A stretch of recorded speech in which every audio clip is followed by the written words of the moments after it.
Chaim Shalom. It's great to have everyone here on a midweek summer afternoon.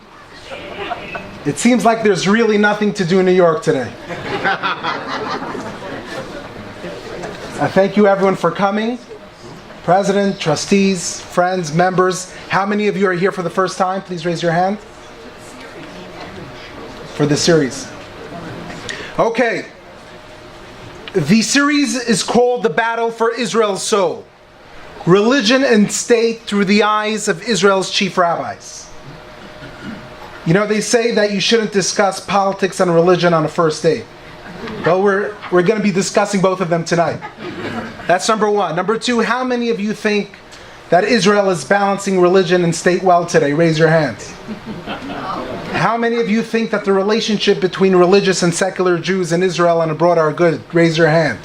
No, it's bad. How many of you think that the relationship between Israel and Jews living outside of Israel is good? Please raise your hand. How many of you have been following the late controversy about the Wailing Wall? Well, I have news for you. And my news for you tonight that there's nothing new. And we're going to go back together 150 years to see the beginning of how this all started. It's not the beginning. In Judaism, beginning is at least 5,000 years old.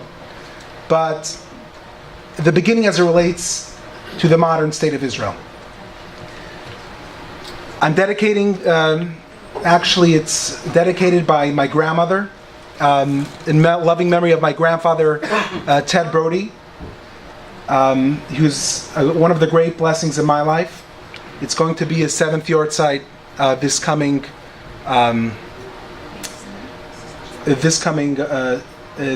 coming week. He's given me a lot of confidence, a lot of love. I live up to many dreams and aspirations he had for me. I learned a lot of things from him. Certain things I still did not learn from him. He was always the first man in shul. I'm still working on that. He was a businessman. He was an ordained rabbi. He was dedicated for Jewish institutions. And I'm so honored that my grandmother is here. Bubby, sitting in the last row. Oh, stand up.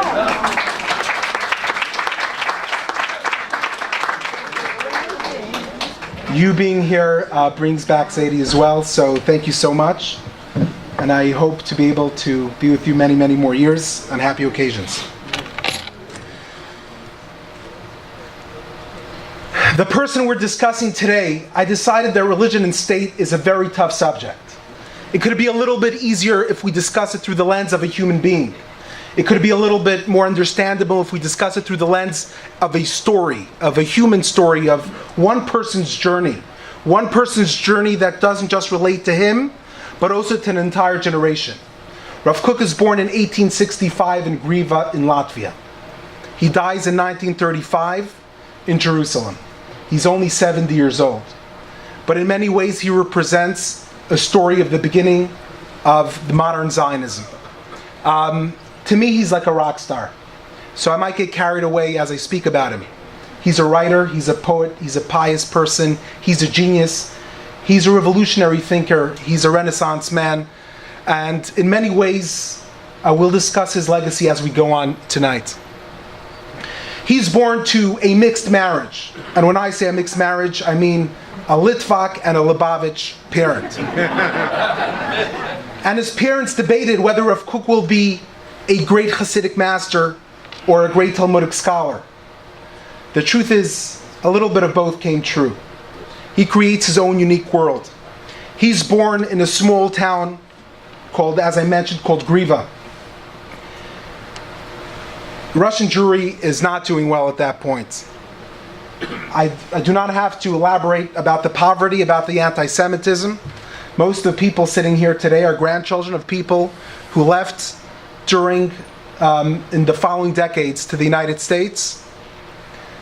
And as a brilliant child, as a genius, there's only one place to go. And where is that place? It's yeshiva. And you're laughing, but the truth is the universities are closed to the Jewish people. So not only the extremely pious students go to yeshiva, many other brilliant students also go because there is nowhere else to go. So if you do not want to stay in the shtetl, cutting wood or bringing water, if you're the type of child who asks questions at the cheder to which the teacher does not have answers to, you go to yeshiva. This is a time of ideas, and the isms are taking over Eastern European Jewry. Millions of Jews. Socialism, communism, Zionism. Within the religious Jewish world, there are also movements in response to the Haskalah. Again, the traditional Judaism that kept people in check for so many centuries is wading away. The ghettos are coming down. Jews are having more and more opportunity after the Enlightenment. And the religious world does not truly have the answers yet. Many people abandon religion, which makes it tough for a rabbi. Now, more than that, you all heard of the Baal Shem Tov, who comes up with a brilliant Hasidic movement that inspires a renewed vigor of Jewish observance. The Lithuanian approach, which was very anti the Hasidic movement in general, and the Chabad movement in particular, headed by the Gaon of Vilna, puts the focus on the study of Torah. The Lithuanian world focuses on the Torah study, less on prayer, less on other aspects of Judaism, and puts it front and center. Lithuania becomes the center hub not only for Talmudic scholars, but also to Jewish intellectuals called maskilim. Now, this is a time when communists walk into town and they give a talk, and 20 students could leave yeshiva just being inspired by a talk, by hearing Trotsky speak, who was called Label Bronstein as a younger child. And Zev Jabotinsky is going from town to town, recruiting people to his revisionist movement. One book entering a yeshiva could get a few students off the path of Judaism. That's how powerful ideas are at this point. Rav Kook comes to the Volochin Yeshiva already after he's engaged, and he's a little bit of a unusual student. He's unusual because everyone are speaking what language in Yeshiva? Yiddish. And what language does Rav Kook choose to speak? Hebrew. He's unusual in his piety. They said about him that he studied 60 pages of Talmud every single day. Well, if you know what a page of Talmud is, you know how difficult that is to believe. Well, no one said that about me when I was in yeshiva. So whether he studied 60 pages of Talmud or not a day, he was at the front rows of the yeshiva. This is the leading yeshiva in Lithuania. He's studying with the brightest minds of his generation, and he is considered one of the brightest students in the yeshiva. The yeshiva altogether has a few hundred students, 250, 300. It's a debate amongst historians. And the entire yeshiva world is just 3,000 students. So just think about it. This is a very elite minority. We're speaking about millions of Jews who are living in Eastern Europe, and very few people are part of this Renaissance learning movement. He meets the Aderet, Eliyahu David Rabinovich Teomim, who's very impressed by the young student in 1984. Rav Kook is still a young kid. He asks him to get engaged to his daughter Batsheva. He goes to learn for a year and a half in between, until 1886, when he actually gets married to her. He lives in his father-in-law's home. And I'm sorry, I'll be speaking quickly because there's a lot to cover. We have three aspects we need to cover. We need to cover the era, the person, and his writings, which is very difficult to do, but we'll try to do that. He lives by his father-in-law. His father-in-law cannot provide. So he's obligated to take a job as a community rabbi in Lithuania, in a small town called Zemel. Now, being a rabbi in 1888 in Lithuania is not a fun position. It's poor communities, dreaded with problems, anti-Semitism, people leaving the faith, meager salaries, people are depressed, And he's taking this position because he can't continue learning, he can't support his family, he's obligated to take it. He stays there for many, many years. Now, we barely know anything about this period of his time. This photo is one of the few photos we have of Rav Kook at this period of time. But he starts writing. He starts writing in publications. He starts sharing some of his ideas. He tries to put out a few books. But understanding for a genius, who's a mystic, he studies the Kabbalah, which also makes him unusual. He has a passion to go to the land of Israel, which doesn't necessarily make him completely unusual, but what makes it unusual that he will take the first opportunity to actually do it. So you could imagine for 12 years that he's probably pretty lonely, being in a community where he can't really open a yeshiva. If you're a rabbi of a big wealthy community, usually they would open a yeshiva for you. What does it mean to open a yeshiva? Is paying for the meals of students who want to come study by a great rabbi. Smaller communities cannot afford to do that. Finally, in 1896, he gets a bigger position in Boysk, which is a town in Latvia, a town of a few thousand people. A nice percentage of them are Jews. They open a small yeshiva for him. He gets into a few publications, but again, nothing major is happening from a national perspective to Rav Kook. Rav Kook is known to his friends who study with him in the Volozhin Yeshiva. People who hear his sermons are impressed by him.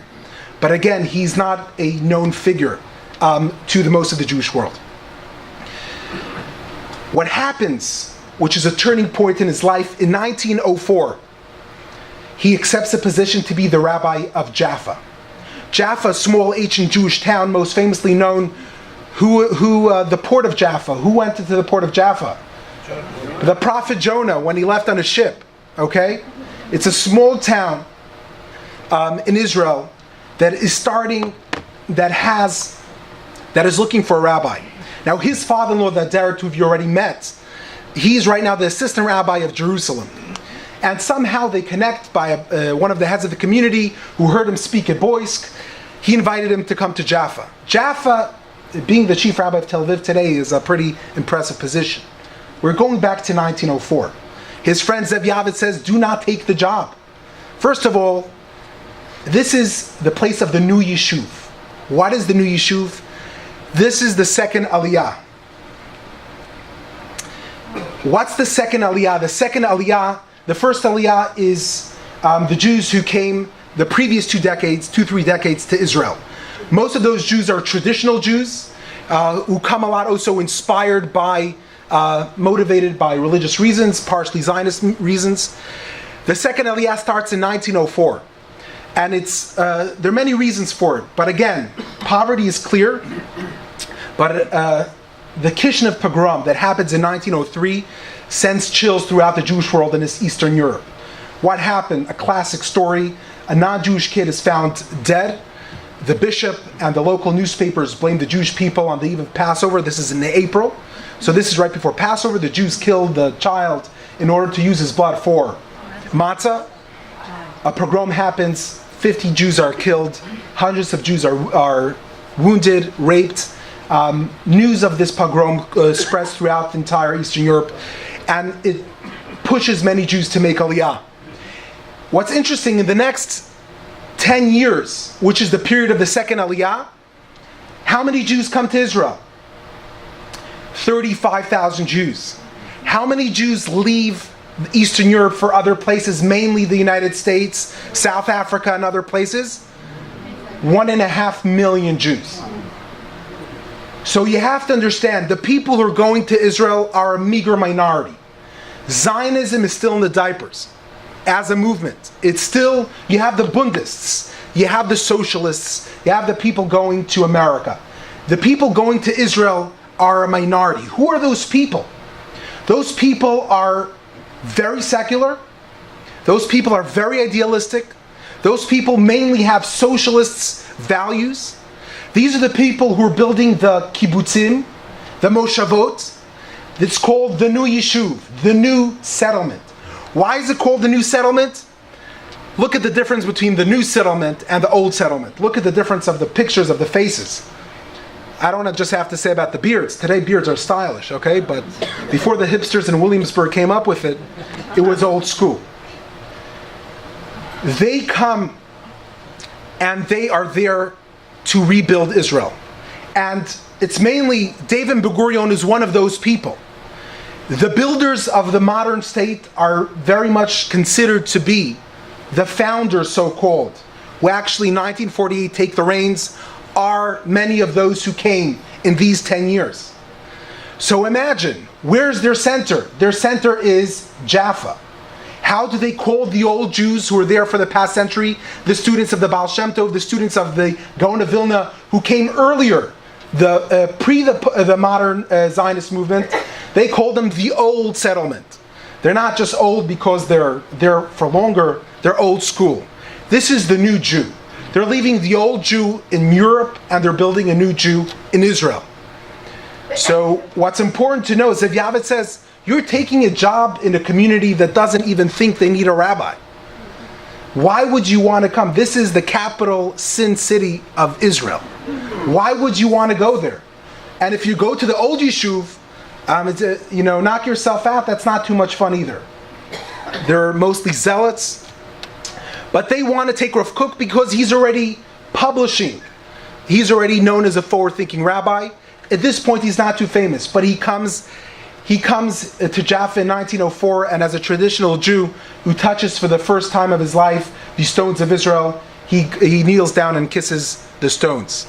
Who are the people who are around him? Okay, these are not his friends, his rabbinical colleagues.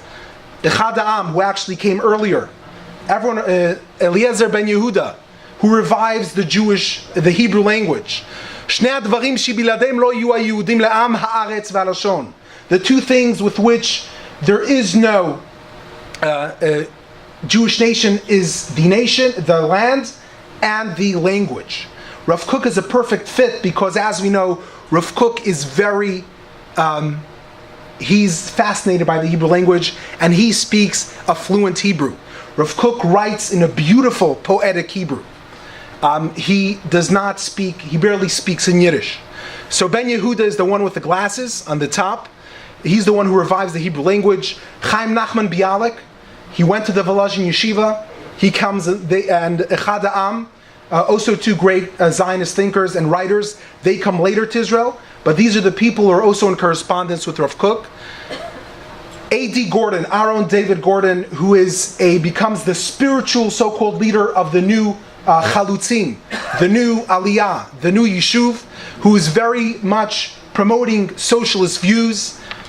He also grows up in a traditional background.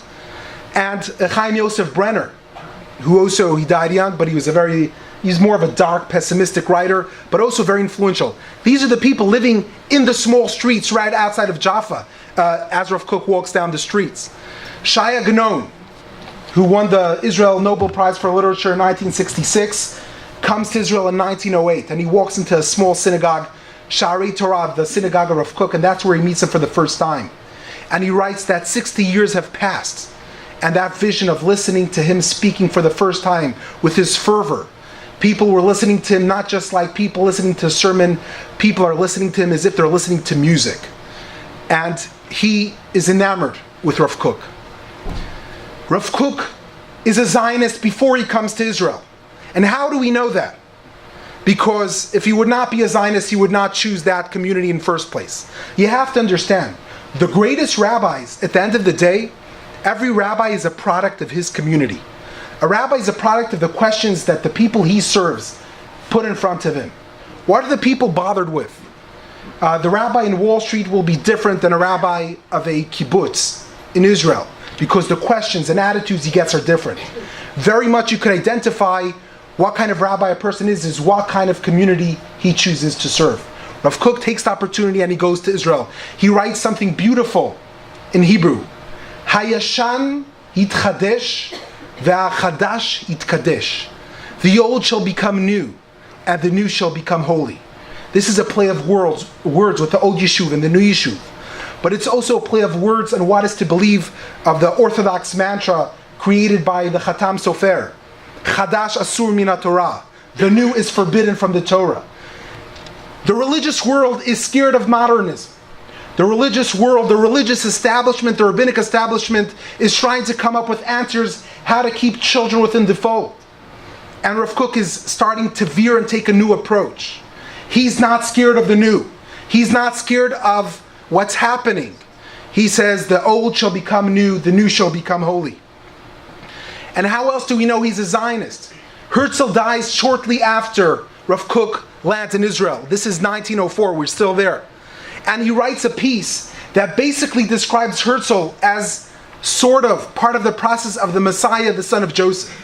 There are two Messiahs. The Messiah, son of David, and the Messiah, the son of Joseph. Rav Kook says that the Messiah, the son of Joseph, is the one who's supposed to first bring a physical redemption to the Jewish people. Before you have a spiritual redemption, you need to have a physical redemption. He doesn't mention Rav Kook by name, but he hints that this person, who is as far as possible from Judaism, is part of a messianic process. You could imagine what his rabbinical colleagues are thinking of him right now. He's strange, he's weird, he's naive. Maybe he's a heretic, maybe he's a secret, undercover, maskil. They're getting very wary of him. He writes a beautiful essay called Hador, This Generation. And he writes, I'll translate from Hebrew, Doreinu hu dor nifla. Our generation is a wonderful generation. Dor shekulot imahon, it's unusual. We can't find any example to our generation from all of our history. He has opposites within him. He has darkness and light. You have darkness and light mixed in together. He's down and he's up. He's depressed and he's proud. He's basically all righteous and all not righteous, sinful at the same time. We have to study this generation.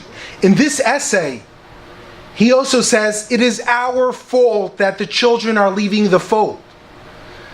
What other rabbis are saying, you're tempted by money, you're going to America, the Treifa Medina, because you want money. You want to have a calm life, you want to be bourgeoisie. He says, no. We're doing something wrong. We're not appealing to this new generation. This new generation has something special about it that others did not have. So you have someone like Rav Kook, who does not look too much like the people he's living next to, but he's connecting with these people. He's very lonely during these years. He supports the Tachkemoni school, which is a school that has both Jewish subjects and secular studies together. And he writes a letter in support of it. In 1910, he gets into trouble for the first time. Now, people mistakenly think that Rav Kook is a modern Orthodox rabbi. He's a Renaissance rabbi. He's a revolutionary thinker, but he was not too often a pragmatist on halachic matters. An exception to that is Shemitah. So again, he's so excited about being finally in Israel. You have all these laws about that only apply in Israel. And finally, there's the chance to keep it. And as we know, in the 7th year, what do we have? Shemitah. So this is a recent photo of a field in Israel. Gam kan shomrim Shemitah. We also keep Shemitah, showing that they're not working the land. You obviously don't see any good fruits growing. Okay? What's the problem? Obviously, the people in Israel do not have much money. These people are poverty-stricken. There's some money coming in from the Rothschild family, who are supporting different settlements, but mostly most of the people cannot just quit for a year. And he's coming with a solution. What do we do in Passover when we're forbidden to have chametz? We sell the chametz to whom? Is Esau here? Yeah. We sell the chametz to a friend because you want him to sell it back to you. And he proposes to do something that was already introduced in 1889, to sell the lands to Arabs. That way, the Jewish farmers could have a livelihood during that year. We're not going to get into the discussion whether Shemitah at that point is a biblical commandment these days, rabbinical commandment in these days, why he's lenient, but I just want you to know that he's getting a lot of rabbis upset. He's getting a lot of establishment angry. What saves him? He's an intellectual giant. He is not some rabbi who's just coming up with a lenient position. He has the gravitas to support it. And he also says the growth of the land to him is one of the proofs that this is a messianic era. Now you have to understand something. He's not just proposing to come to Israel because we need to get out of Russia. They hate us. There's anti-Semitism. Israel is a good solution. He quotes the Talmud in Sanhedrin that says that if Israel is giving fruits, it means that the messianic era has begun. When Israel is giving fruits, it's a proof that this is a time of rebirth of a nation. He's so passionate in his writings, he signs Bibirkat Tchiyah, when he signs his name with the blessing of rejuvenation, of rebirth. He signs his name Eved Le'am Kadosh Be'eretz HaKodesh, a servant of the holy nation in the Holy Land. He writes beautifully, he writes poetically. He's trying to appeal not only to those sitting in yeshiva, he's competing with intellectual giants and the secular writers, the Brenners, the A.D. Gordons, the Bialiks of his time. In 1913, he decides to do something very interesting. Now at this point, he is the rabbi of the new yeshuv. He is the rabbi of all the secular, anti-religious Jews. It's an oxymoron. Just imagine being the Protestant priest of the Vatican. Imagine, being the chief rabbi of Mecca. It's similar to that.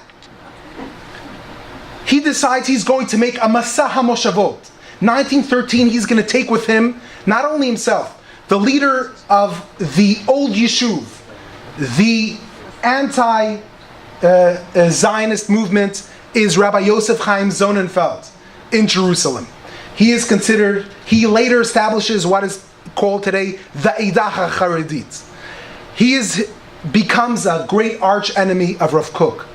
He's a Hungarian rabbi, he's a student of the Ktav Sofer, the son of the Khatam Sofer, and he's pretty much fighting modernity. Rav Kook convinces him to come with him to 26 new moshavot, 26 new settlements, in order to bring Judaism, to try to bridge the gap. It's like, trying to make a shidduch together, which is not really working. And they go together, a fascinating trip in 1913, right after Sukkot. They go for a month. It's sponsored by Community in Amsterdam. He takes leading rabbis with him. He goes to Gadara, to Maskeret Batya. He goes to Zichron Yaakov. Zichron Yaakov, now there are two types of moshavot. The Jews who came in the first Aliyah, who are not religious per se, but they have positive memories of religion.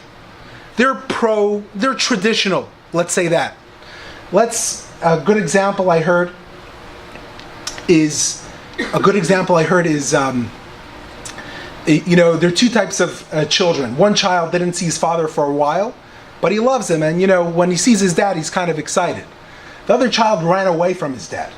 So Zichron Yaakov is a traditional place. It's a traditional place, but it's supported by Edmund Rothschild. They come to the synagogue, and the synagogue has the bima up front. Now, what's the problem with having the bima up front? Seats in between. Traditionally, the bima is supposed to be in the center of the synagogue. When Hungarian Jews are fighting the Reform movement, one of the major questions becomes, where's the bima? Is the bima in the middle of the shul, or it's by the ark? The Reform synagogues influenced, obviously, to make it more similar to a church, put the bima up front. Halachically, it's supposed to be in the middle of the congregation. Rav Yosef Chaim Sonnenfeld takes a look at the shul. He says, I'm not walking into the shul. Rav Kook also is not a very big pragmatist. They sit separately. The head of the Jewish community is nervous. He's scared that the money from Paris is going to stop to come.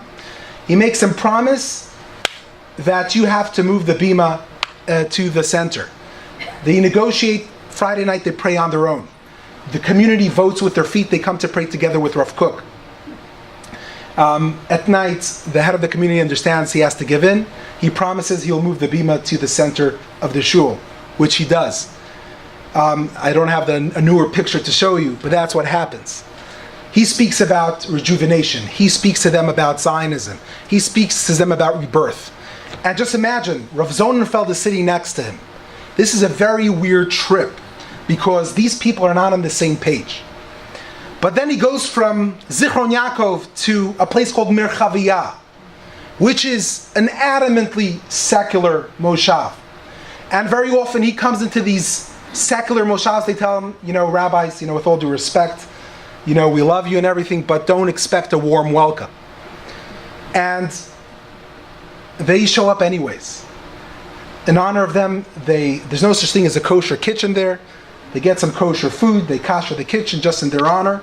Give them their airplanes, kosher meals, maybe. And as the story goes, they come sit in the open hall, and everyone is sitting and there's silence. Now, many of them know exactly who these people are. Just imagine. They ran away all the way from Eastern Europe not to see those guys again. And now these old rabbis with these beards are showing up in their own dining room, and there's an awkward silence. And one person stands up and he says, Lama batem, why did you come? Lo tashpiu aleinu, you're not going to influence us. And there's silence in the room. Then Rav Kook says a fascinating word. We did not come to influence you. Lo banu liot mashpi'im, banu liot mushpa'im. We came to be influenced by you. Rav Kook sees in what they do a revolution. He says, he sees so much faith, so much sacrifice. He looks at the secular person who's not keeping Shabbat, Yom Kippur, he's eating pork on Yom Kippur. And Rav Kook sees this person is part of the Messianic process. He's helping us achieve what we are not doing. They understand that the Jewish people is not just a soul, it's a body. That we're not just a religion, we're a nation. And we're not going to be complete unless all those parts are complete together. And as they go from one place to another, of course, at the end of the day, they try to influence. They're trying to push Truma, Maaser. They try to convince them to put Jewish education. They get into a fight. One place they come, you should put in more Jewish education. They say, that's a brilliant idea, but we want secular people teaching Judaism. They say, no!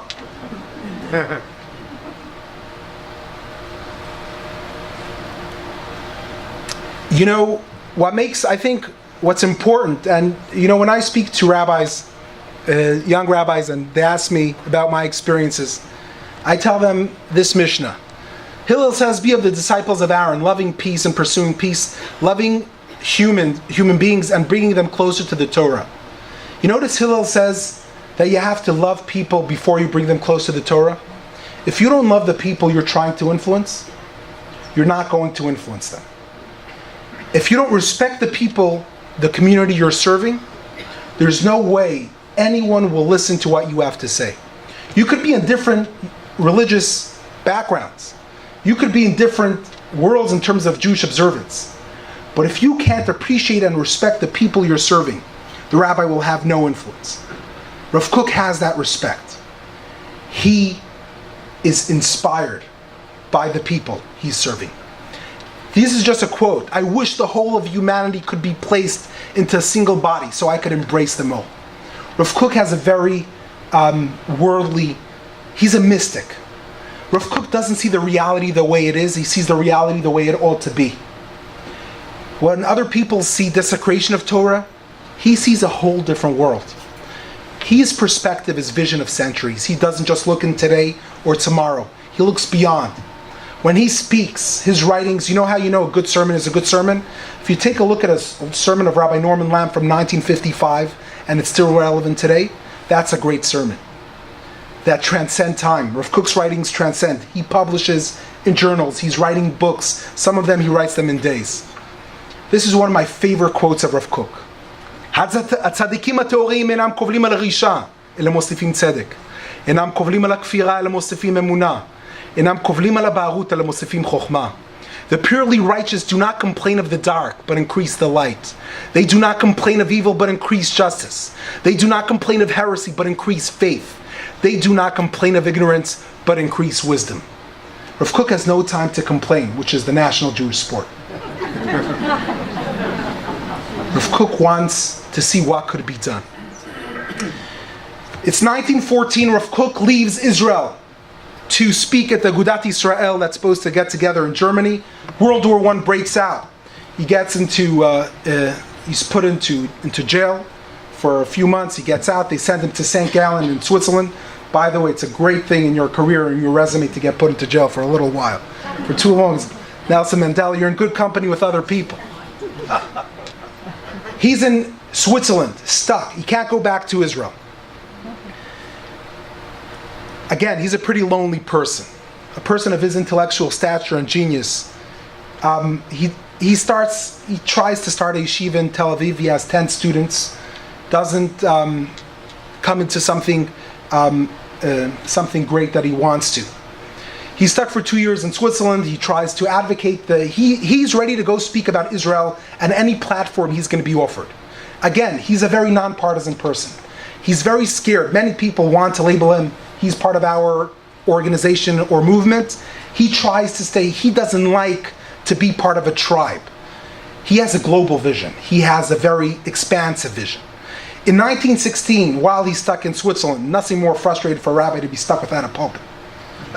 He gets invited to be the rabbi of Machzikei Hadat in London. This is the building in East End in London. Today it's a mosque, actually. During that time, London has about approximately many Jews, 150,000 Jews. I don't know the exact numbers. And here again, a lot of what I'm telling you today is based on a book written by Rav Kook from Yehuda Mirsky by the Yale Press. There's another book that will come out soon that I got a glimpse of before. There are a few other works about Rabbi Zonenfeld, materials online that I'm using, and I'll share with you the recommendations of books to read to expand the knowledge. Rav Kook is now on the global stage. Jaffa had 6,000 Jews maybe. Boysk was a small town with a couple of Jews. In London, he's becoming a world Jewish figure. He's a league above all the other rabbis that he's serving with, in stature, in charisma, in writing, in knowledge. You know, many rabbis are good at one thing and not good at others. He's good in so many things. He gets a meager salary. He gets involved in pastoral work. The community adds to his salary after they notice. Every time a woman comes to ask him about a chicken, if it's kosher or not, when the chicken wasn't kosher, he felt so bad, he paid for the chicken. So they increase his salary just for those chickens that he parceled, that were treif. Again, but what's different about Rav Kook, if the Eastern European rabbi is waiting for the person to come to him, by this trip that he goes throughout all the kibbutzim, what later becomes kibbutzim, he's going out to the people, what we call today outreach, okay? But that's not a common thing. According to Mirsky, he's not an amazing figure during that time. But according to other accounts, this is exactly where he starts to become world famous within the Jewish world. What happens in 1917? A momentous moment for the Zionist movement. This is what catapults it to the next level. The Balfour Declaration. Finally, this few words: Palestine for the Jews. His Majesty's government view with favor the establishment in Palestine of a national home for the Jewish people, and will use their best endeavors to facilitate the achievement of this object. These few words, it's a promise written to Baron Rothschild, gets the whole Jewish world excited. Gets a few people excited, gets many, many Jews angry. Again, Zionism is still not the mainstream movement within Judaism. Many Jews within London try to fight it. Rav Kook is at this point in London, and he stands up at every microphone he gets, and he speaks in favor of Zionism. The Zionist movement, who are the leaders of the Zionist movement this time? It's Chaim Weizmann, the head of the Jewish Agency. He sent Sokoloff to meet with Rav Kook in London. Is this a good partner to have? Sokoloff personal account. He thinks Rav Kook is too strange, too weird. He has this whole messianic vision. He doesn't want to join part of the ranks. But as the time passes, what's happening in Israel? A huge change. Israel was under the control of the Turks, the Ottoman Empire. Now it's the British. The British make promises to the Jews, but they make promises to the Palestinians as well. And the Zionists, who is a mostly secular movement, with the exclusion of the Mizrahi, which is a very small section of Zionism, They understand they can't have the religious Jews in Israel fighting against the Zionist movement. They need to have a strong religious representation. The British also want to have an organized rabbinic system. After the death of Rabbi Shmuel of Salant, who was the rabbi of Jerusalem for many decades, no one really emerged as a leader. Many rabbis, 45 rabbis, signed a declaration inviting Rabbi Kook to be the chief rabbi of Jerusalem. Rav Kook is waiting for a while. He's waiting for a broad coalition. Rabbi's dream is for everyone in the community to want him, to wait for him to come. But who's not excited about Rav Kook coming back? Mea Sharim, Rav Sonnenfeld and Rav Diskin and his friends, the Hungarian Jews. He's like, oh my goodness, this theologian, philosopher, very strange rabbi is now coming and he's going to be the chief rabbi of Jerusalem. This is crazy. He comes there, gets delayed for a while because his daughter dies, a personal tragedy in his family.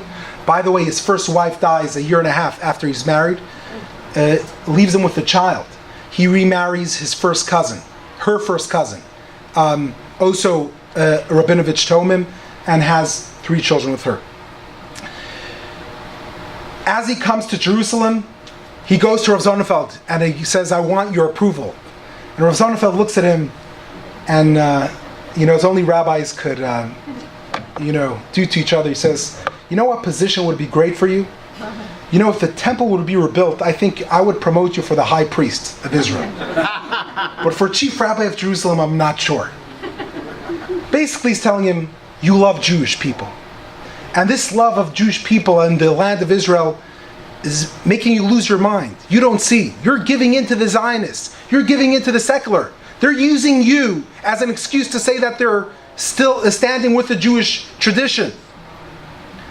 But there are rabbis who support him. Rav Meltzer, who's a great rabbi in Jerusalem, he says about Rav Kook a fascinating thing. He says, may we all pray on Yom Kippur the way Rav Kook prays a regular mincha service. Okay? Rav Kook gets away with the things he's saying because of his gravitas and who he is. He puts out a book in 1920 called Orot. Many people consider this his magnum opus. And if there's some traditional Jews who are still comfortable with him, they lose it when they read a piece of what he writes in chapter 34. התעמלות שצעירי ישראל עוסקים בה בארץ ישראל לחזק את גופם, היא משכללת את הכוח הרוחני של הצדיקים העליונים. The exercise of the young people in our country is expanding the spiritual strength of our pious, righteous people. And what are the pious, righteous people thinking? You kidding me? Those guys in the kibbutzim who don't want to hear about Shabbos, don't want to hear about kosher, don't want to hear about anything, they're helping us become who we are. And don't be scared about the different minuses they have. But this is the redemption. People are going wild. They're going nuts. They burn his books. By the way, I said to get into jail is good for your career. They have to burn your books at some point to be an important person. Maimonides has his books burnt as well. Usually books that are burnt when they come out are books that remain for millennia. That's usually how powerful those books are. Rav Kook's book is also one of them. He's a great synthesis of Talmudical genius, mysticism, Kabbalah, and Hasidic thought. We are great for our faults are great, and therefore our problems great, and great are our consolations. Again, with every problem he sees a solution. With every difficulty he sees an opportunity. Now here's the point where Rav Kook, now you have to understand, being Rav Kook, the reason you're so lonely is because the secular Jews are most often not going to be happy with you, and the Orthodox Jews are not going to be happy with you. And he's walking this thin line his whole life. The rabbinic establishment is not really accepting him, many of them do, and the left is not accepting. One of those cases, finally, you have to understand, the first 15 years, Zionism is an idea. Writers, poets. Zionism is discussed in newspapers and in coffee shops. Time of the British Mandate, they're building institutions. They're making a General Assembly. And you have to vote for the General Assembly. Are women allowed to vote? That's the question. And guess what the ultra-Orthodox are saying? No. Yes or no? No. Oh, how did you guess that? That's brilliant. Easy. And guess what the secular are saying? Yes. And the Mizrahi, which is the beginning of the religious Zionist movement, turns to Rav Kook as the new chief rabbi of Jerusalem and says, "What do you say?" And he takes the position of the ultra-Orthodox, which makes a lot of people disappointed in him. But again, the way he writes, you know what he writes is one of the reasons that only a woman shouldn't vote. He says, imagine a husband voting for one person and a wife voting for someone else. What's going to be with the shalom bias? After the previous election, it's more easy to understand. How many people came over to me and told me, my wife told me if I vote for someone, I'm not sleeping at home that night. I'm welcome to look for a new place. But again, what he's trying, he's never stopping to try to influence his dream. If only these secular Jews bring in some Yiddishkeit in, this is the redemption, this is it. And he tells them, the reason the English are support the Balfour Declaration is because of the Bible. You can't use the Bible when you say Israel belongs to you and then throw away the Bible when you don't like it. You have to incorporate Judaism into the movement. But they don't want to hear of it. And again, the ultra-Orthodox are looking at him and saying, you are so naive. They want him to establish the chief rabbinate. Everyone wanted established. The British wanted established. They want an organized system. The Zionist movement want an organized, instead of dealing with 100 rabbis, you could have one rabbi to deal with. Is the chief rabbinate a new thing? Has there been, so we're not Catholics, okay? We don't have an organized, usually the rabbis, until then in the Ottoman Empire, there's someone called the Chacham Bashi, which is a mix of Hebrew and Turkish for a great sage, who's sitting in Istanbul and is representing the Jews to the Ottoman Empire. By the way, the Sephardim have been in Israel throughout. They're looking at these Ashkenazi Jews coming to Israel with so much excitement, like, we've been here all along. Been a small community, but they've been there. So it's very different. We'll discuss the Sephardi community later. The Jerusalem, the chief rabbinate established. Rav Kook writes about the chief rabbinate. This is going to transform the world. We're going to have rabbis that are going to preach inclusive Judaism to the world. That's going to make Judaism so desirable that everyone are going to accept into his hearts. He writes a beautiful piece of his idea of what the chief rabbinate should look like. There's no question. When the chief rabbinate is established, who is the natural choice? It's Rav Kook. Then he decides he needs to open a yeshiva. His dream, the student of Volozhin wants to have a yeshiva of his own. Now let me tell you something as someone who learned in ultra-Orthodox yeshivas. What I loved most about those yeshivas is what bothered me most about it. The ultra-Orthodox yeshivot ignore the world. There is a disconnect. That's its greatest plus, but it's its greatest minus. It's its greatest plus because it's able to transport you into a different world, and it's the greatest minus because it transports you into a different world. He starts his own yeshiva. It's not a great success. At the height of his career, has only 70, 80 students. And again, he changes the curriculum. The curriculum of the traditional yeshivot is only Talmud. He's bringing in philosophy and the study of the Bible and erudition for the rabbis, and tries to train a different kind of leader. But again, this is not truly successful completely during his life. 1924, Rav Kook goes to America for the first time. He goes to collect money on behalf of many institutions. He goes with a rabbinic delegation. He's not really collecting money for his own institutions. The picture of him in Washington, D.C. in April 15th, 1924, that's the day this picture is taken right outside the White House, the day he met President Calvin Coolidge. By now he's already a world famous Jewish rock star. He stayed in Manhattan on 76th Street.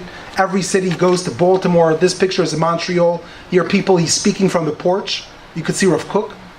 Again, his eyes are fascinating. Chagall, when he meets Rav Kook, it's a true story. He's taken by his beauty. He says, "Could I paint a portrait of you?" To which obviously he says no. And when he walks out, he says, "Where could I find such a beautiful face, such a beautiful eyes?" Rav Kook is here for he leaves on November 12th. He comes in March 18th. He's here for 6 months. So he writes very little. Now, I don't want to insult ourselves, the American jury. Rav Kook is not impressed by America. It doesn't talk to him. He's impressed by the secular workers of the land in Israel more than the wealthy Americans he meets in New York, in Baltimore, in Chicago. What happens, the reason he stays for so long is because the fundraising is not going so well. On April 1, 1925, he's invited to speak at the opening of the Hebrew University in Jerusalem. And this is another time when he annoys everyone. Because the Hebrew University is obviously going to be a very secular institution. Chaim Weizmann is sitting right behind him. Could you see Rav Kook speaking? Lord Balfour himself comes for the occasion. Rav Kook, who's supposed to give short remarks, obviously goes into a whole speech. But what does he say? He debated whether to come or not, and he gives his yearning. If only the secular studies will be accompanied by Jewish thought. If only they'll be guided by our rich Jewish sources. The ultra-Orthodox hate him because he went to this event. The seculars hate him because he's downplaying secular education. Again, he's a lonely person. At this point, he's getting attacked by many youngsters of the Agudat Yisrael movement in Israel. They are pretty nasty to him. They heckle him in eulogies, in speeches. Sometimes they throw water at him. And we're speaking about the chief rabbi of Israel. We're speaking about one of the great scholars of the 20th century, of 20th and 19th century. And he's walking a thin rope. These are very, very tough years for him. 1928, we spoke about the Western Wall. Now this is a photo of the Western Wall. What do we see about it? What's unusual? What? Men and women. Men and women are separate or together? Why are they together? He said so. What? He said so. You know? Why are they together? Because they don't have Rabbanut yet. Okay, so we think that this whole Wailing Wall story is new. I'm taking you back to 1928. We have the Muslim Waqf. We forgot the Zionists are promoting their ideas, but the Muslims are getting, the Palestinians are getting their aspirations as well. The Mufti of Jerusalem is up to no good. The Waqf that is in control of the Muslim religious sites is trying to incite violence against the Jewish people. Every time Jews come to the Wailing Wall, they want to destroy our mosque. The revisionists, headed by Jabotinsky, who are taking a more militant approach to Zionism, they're happy. They're ready to go into a fight. They're demonstrating on purpose. The British are trying to keep, nothing from happening. So they're trying to keep the status quo. So they told the Jews, you could come pray there, but you can't bring a mechitza, you cannot bring a Torah scroll. So, 1 second. The Orthodox have been fighting for mechitza since 1928. Now they finally got it, 50 years later in 1967.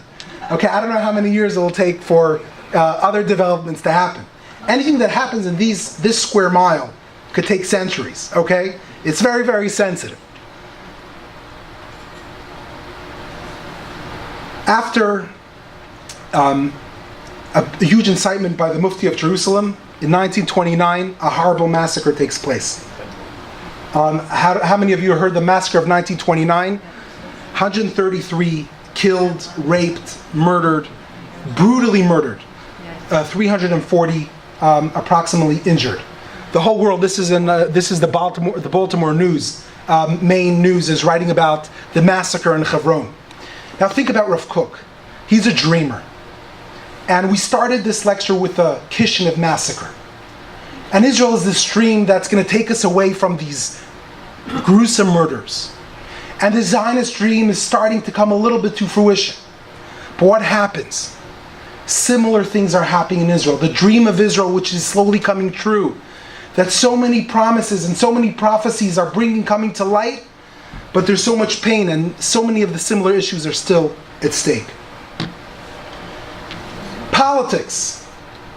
It's good to think that Zionism is a lovely idea. Oh my goodness, if you know how many different factions within Israel there are at that point. You have the mainstream, let's call Mapai, which is what becomes later, as we know, the Labor Party, the left. They are the majority in Israel. They control the Zionist organizations. Chaim Lazarov is a young, brilliant academic from Berlin, originally from Ukraine.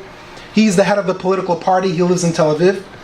1933, what happens in 1933? Hitler comes to power. The Zionist movement is trying to talk to the Nazi government as a solution for the Jews to bring Jews to Israel in exchange for money, in exchange for funds. By the way, this is a dark chapter in Zionist history. Whether the Zionists were not, it's a very sensitive subject. But basically, Arlazarov goes, his sister is friends with the wife of Minister Goebbels, okay? He goes to Berlin back and forth, trying to arrange an agreement to get Jews to come to Israel. The Germans don't want to let the Jews to take all their money with them. That holds it up. Zev Jabotinsky, the revisionist leader, is going wild. He's screaming at every microphone he has that these guys are betraying us. They're making up, these guys are the friends of Hitler and of Stalin. There's a huge fight going on within the Zionist movement. Rav Kook tries to stay out of it. Chaim Lazarov, the young charismatic leader of the left movement, is murdered walking with his wife on the beach of Tel Aviv. Abba Chimer, 3 people, 3 revisionists. Ben Gurion at that time is out of Israel. He's 1,000% sure he was killed by a Jew. They taken 3 people into custody. It's a huge debate. And imagine again, Rav Kook is caught in between this. His dream of a different Israel, his dream of the prophets, is now ending up of Jews accusing other Jews of murdering each other. The other 2 are exonerated. Abraham Stavsky is sentenced to death.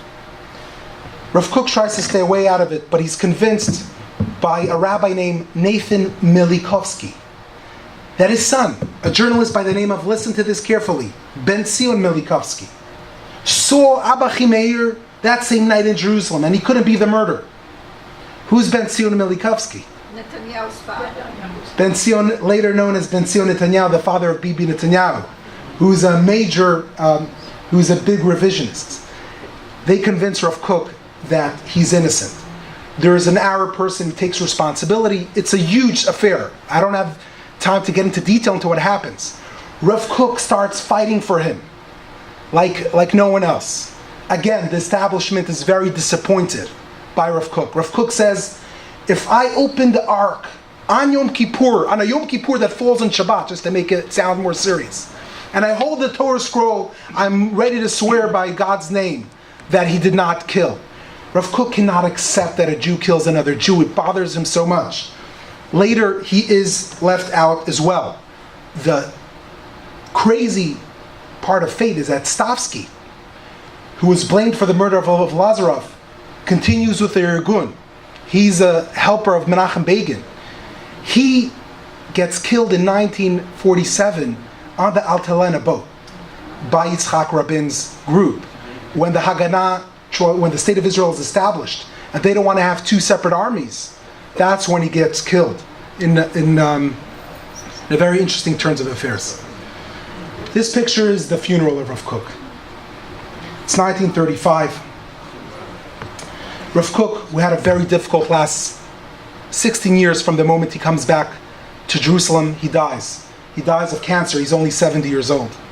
As he dies, there are the greatest scholars of Jerusalem, Rav Meltzer, his students, his son, the Rav HaNazir is standing by his bed.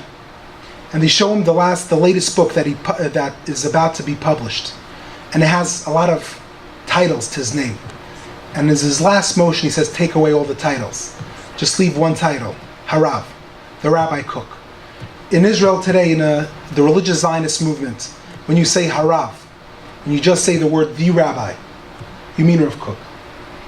Rav Kook passes away. Now, what I forgot to say, after the massacre in Hebron, Rav Kook was one of the only Zionist leaders in Israel. Most of them, they're fundraising, they're in London, they're in Warsaw, they're in Berlin, they're all over the place. He calls up the British mandate and tells them, you have to defend the Jewish people, you have to shoot. He's forced to take more positions that he wants to. This is his funeral. His funeral, the next article is from the JTA in September 3rd, 1935. with 80,000 persons lining the route of march. It's debate whether it's 20,000, 30,000. All of Jerusalem shows up. The politicians, the ultra-Orthodox, the religious, the yeshiva students, the secular. Everyone pay their respect to the leader he was. This is a quote from him. There are different levels. The great dreams is the essence of the world.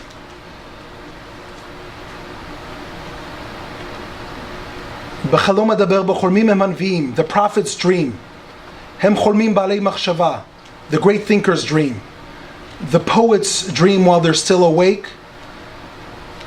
When God returns Shivat Zion. These are his three disciples. His son is the big photo is Rav Tzvi Yehuda Kook. Tzvi Yehuda Kook has no children.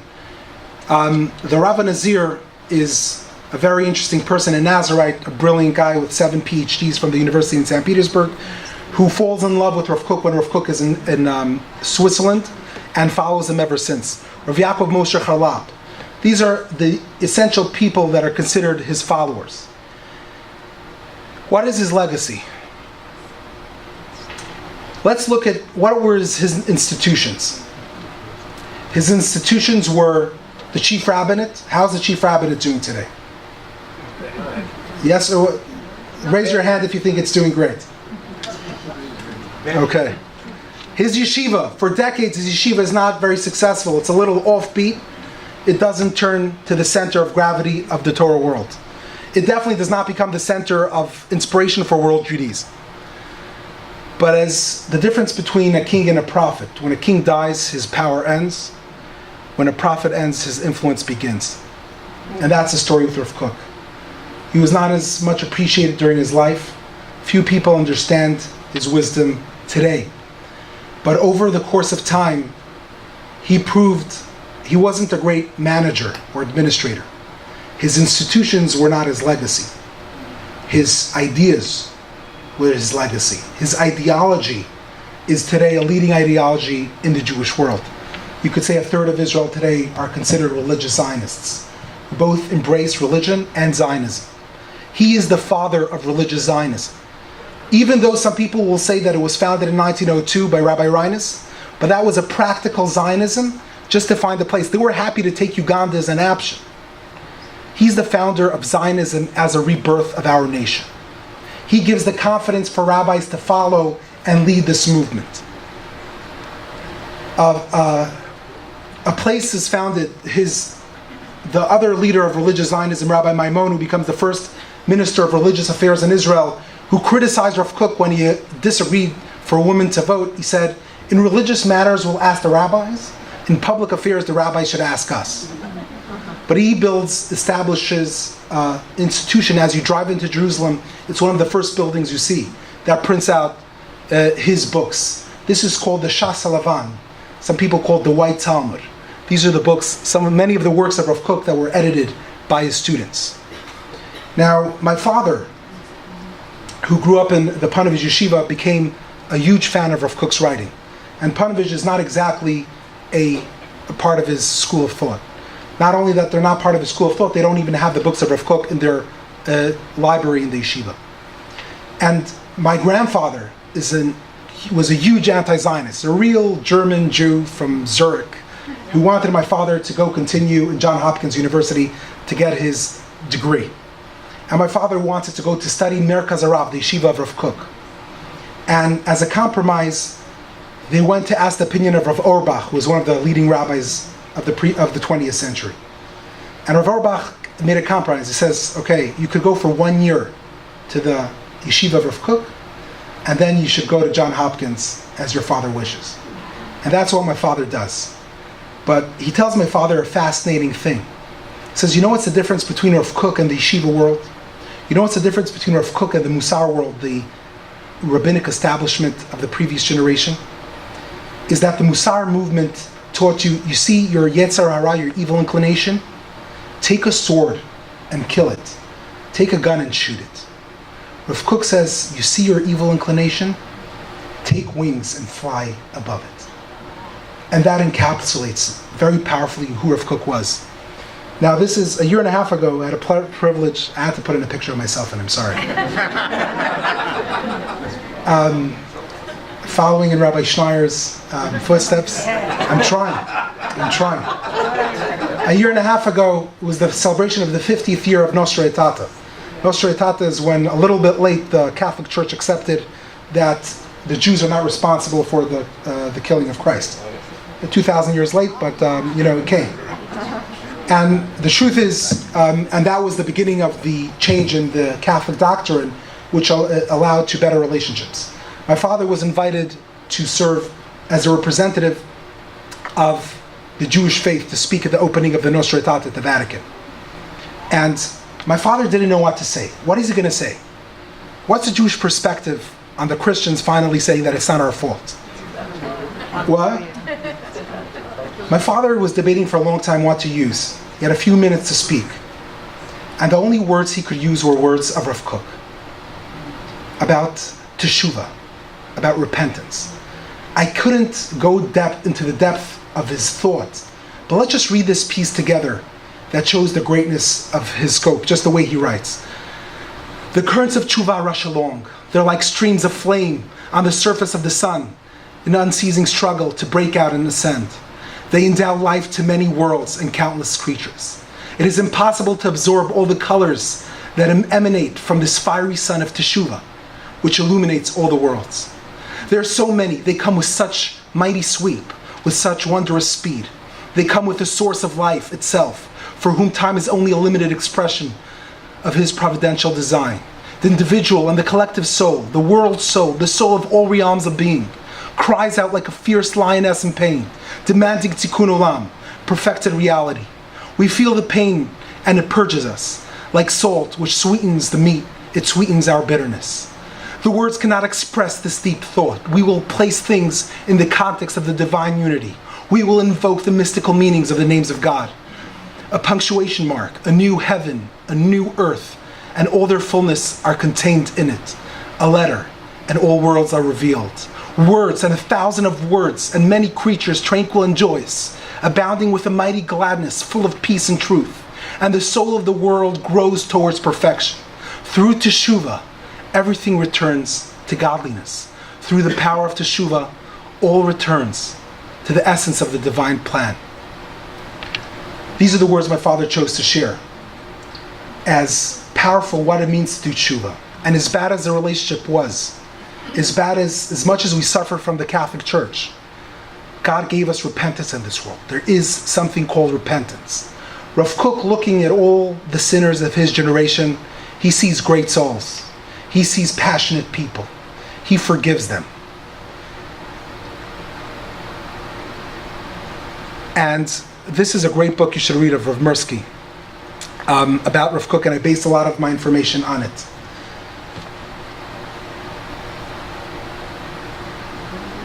Again, just to conclude with one word. You think about Judaism.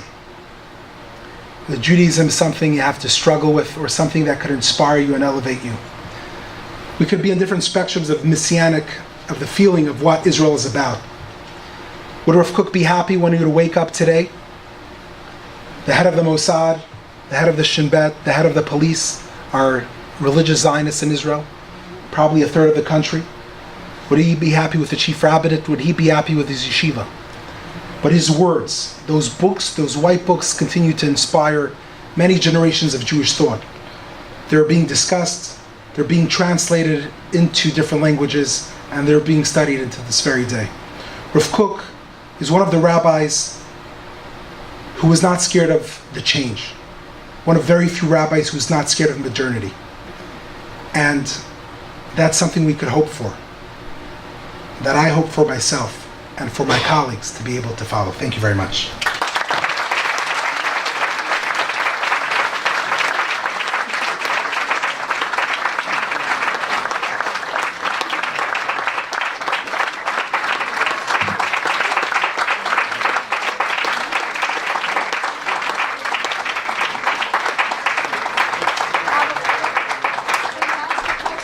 I'm sorry I was very long. I got a little bit lost in Rav Kook. Can you ask a question? Yes, questions. Dr. Ruth. first of all, fabulous, and you should publish this lecture. And I need to know, did Rav Kook have any relationship with Samson Raphael Hirsch? Dr. Ruth Westheimer is asking if Rav Kook had a relationship with Samson Raphael Hirsch. No, first I said fabulous lecture. Oh, thank you. Say it loud.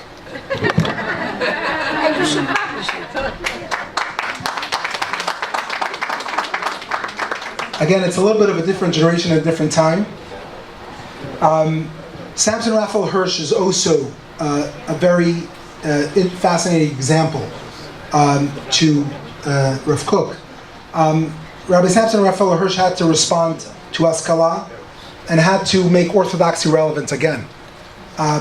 He lived in a different time, in a different era with different challenges, but there are certain things that are common to both of them. Any other questions? Helen, yes. You said that after the dissolution of the Ottoman Empire, religious Jews were opposed to the creation of an Israel, of a Jewish home. Ultra-Orthodox people were very scared of the Zionist movement. Actually, the British loved the ultra-Orthodox. In his memoirs, the military, officers write that they're the perfect subjects that we want, because they just want the status quo. They just want to be left alone in peace. They don't have any national aspirations. But the Zionists are pushing the fold more and more. The Muslims obviously are not happy. The British are trying to figure out what they're doing with it. But what were the ultra-Orthodox afraid of? You have to understand, people left Judaism for Zionism. It wasn't together. What Rav Kook was, one thing that he was 100% true about, he said that the atheistic trend of Zionism is a phasing, it's a passing phase. Thanks, Stephen. And that was 100% right, which other people didn't believe. But if you're going to Zionism, why would you leave Judaism if Zionism is for Israel? Because the religious Jew was the old Jew. They're running away from it. They're living in exile. They're just thinking about religious satisfaction, of growth and spiritual. They're not thinking about building a country. They're not thinking, the rabbis in a way, they know that if Jews are staying in the ghetto, they'll stay connected to Judaism. The second you're out, who knows what's going to happen? You know, one of my favorite lines, when it's good for the Jews, it's bad for Judaism. When it's good for Judaism, it's bad for the Jews. Okay? But isn't there also an idea that we shouldn't go back to Israel before Mashiach? Many followed that, and that's why they didn't want to go back. So the opposing thought, there's the two schools of thought, is the Messianic age something that we're supposed to bring towards us, or it's something that's supposed to come on its own? The other end, led by the Minchat Elazar from Munkach and followed by the Satmar Rebbe, they write a dissertation disagreeing with Rav Kook adamantly, saying that it's forbidden completely to antagonize the nations. It has to be completely divine. The Messianic process is completely divine, and we're not allowed to mess with this. Our job is just to make ourselves better.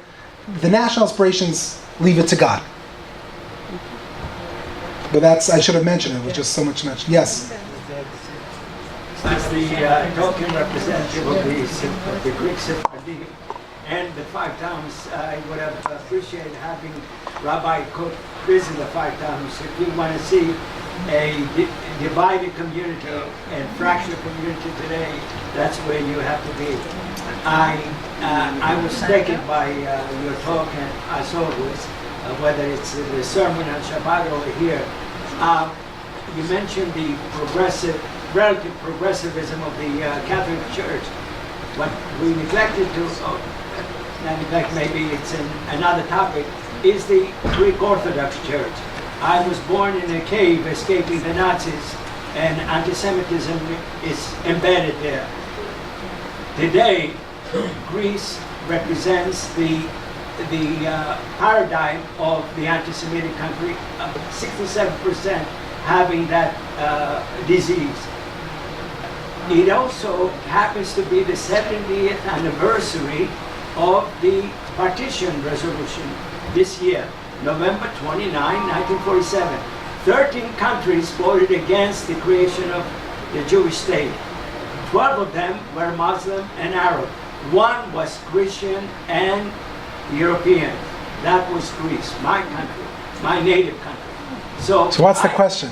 The question is, should we lobby to get them to recant that and make the Greek Orthodox Church? I'll just be honest, I don't know enough about the subject. So I don't like to talk about subjects I'm not knowledgeable about. They did have a Greek Holocaust remembrance. We went to it. Rabbi. Any other questions? Any other questions? You have to go to sleep? Yeah. One more thing, I just want to explain what's happening. One of the reasons the Soviet Union voted for the creation of the State of Israel is because of that aliyah, because of the Jews who lived there were pretty communist, okay? Socialism, the kibbutz, having one, so those secular Jews are actually one of the reasons everything is in God's hands, obviously, I believe that. But, explaining why the Soviets were supporting it. One more line that I think is fascinating. A.T. Gordon, after he read a essay by Rav Kook, he just wrote a comment to it. The great believers and the great heretics understand each other. And there's something very interesting that Rav Kook gets along better with complete atheists than he gets along with other religions or other denominations within Judaism, which is a fascinating thing as well. Any other questions? Emphasis on the question, yes. When did the chief rabbi position, start in Israel? 1921. He was the first chief rabbi. He establishes the chief rabbinate. It's established for him. Each one has their own reasons. The British want an organized system. The Zionists need to show some sort of religious establishment that is part of their.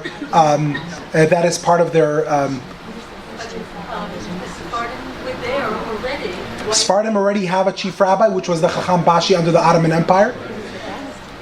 In the beginning, so it's for the Sephardim. You have to understand. For a Jew in Romania, Jerusalem is a dream. Jerusalem is from a different world.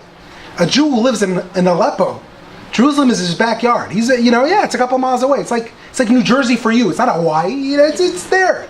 It's different. The Sephardic, and they always had a presence in Jerusalem. There's a very famous Sephardic family name called Ashkenazi. Have you heard of it? And why is Ashkenazi a Sephardic family name? It's usually Ashkenazic Jews who moved to Sephardic communities were called the Ashkenazis. So every Sephardi whose name is Ashkenazi is originally an Ashkenaz Jew. But again, they have a small presence. Sometimes it's just a few hundred Jews. There was always a Jewish presence in Jerusalem. The wave of the 18th, 19th century of Jews, of the students of the Baal Shem Tov, the students of the Gaon, and the Hungarian Jews who moved to Israel, create this whole new old yeshuv. Howard. Just a point of information. Rav Simcha Kook, Rav Kook's nephew, has the only yeshiva in Israel, in Rehovot, that takes in Sephardim and Ashkenazim.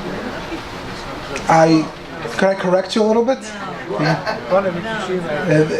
There is. We'll speak about the tensions between Ashkenazic and Sephardis at the last lecture of Rav Ovadia Yosef. Any other questions? Yes. When did the Mizrahi movement start, and where? Mizrahi movement starts in 1902 by Rabbi Yaakov Reines. Again, it's the religious Zionist movement, but it's more of a practical movement. First of all, you have to understand, for a religious movement to be viable, you need a religious giant. To be a spiritual movement, you need a spiritual giant to lead it. You can't just have, you need to have a real, person to head it. No one before Rav Kook of that stature endorses Zionism. That's number one. Number two, again, they accept the Uganda. They voted in the Zionist Congress to accept the Uganda option, which means we need to get the Jews out of Russia. We're dying here. We have nothing to eat. We need to put them somewhere. Israel is the best, but we'll take Uganda. They're not speaking about the Mashiach coming. They're not seeing a rebirth of a nation. They're looking for a practical solution. Rav Kook builds an ideology. Rav Kook gets the vigor and enthusiasm of the future generations. Other questions? Thank you.